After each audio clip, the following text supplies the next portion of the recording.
ચાર રસ્તા ગેટ પરથી પોપડા પડ્યા। નગરપાલિકાની કુમનિદ્રા ક્યારે તૂટશે? આમોદનગરના હૃદય સ્થાને આવેલા ચાર રસ્તાના મુખ્ય ગેટ પરથી 24 કલાક વિસ્તારમાં પોપડા ખસી પડવાની ઘટના શહેરની સુરક્ષા વ્યવસ્થાને લઈને ગંભીર સવાલો ઊભા કરે છે। ગેટની ઉપર હજુ પણ અનેક ઢીલા પોપડા લટકી રહ્યા છે। ક્યારે કોના માથા પર તૂટી પડે અને જાનહાનિ સર્જાય તેનો કોઈ અંદાજ નથી। શું નગરપાલિકા કોઈ દુર્ઘટના બને તેની રાહ જોઈ રહી છે? શહેરમાં ફક્ત આ ગેટ જ નહીં પરંતુ મુખ્ય બજારનો ટાવર, તિલક મેદાનનું ઓપન થિયેટર, જૂની કોર્ટની બહુમાળી ઇમારત સહિત અનેક સરકારી જાહેર માળખા જર્જરિત હાલતમાં ઊભા છે।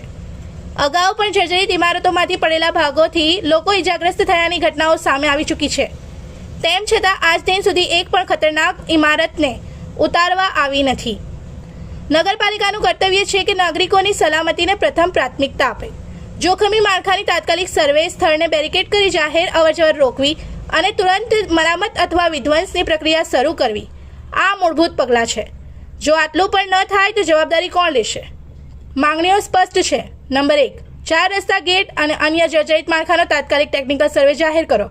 નંબર 2, જોખમી વિસ્તારોમાં બેરિકેડિંગ કરી નાગરિકોને પ્રવેશથી દૂર રાખો। નંબર 3, મરામત શક્ય ન હોય તેવા માળખાને તાત્કાલિક ઉતારવાની સમયરેખા જાહેર કરો।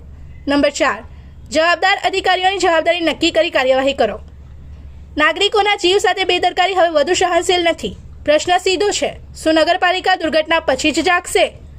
इस वीडियो को लाइक करें, हमारे चैनल को सब्सक्राइब कर बेल आइकन जरूर प्रेस करें हमारी न्यू वीडियो सबसे पहले देखने के लिए।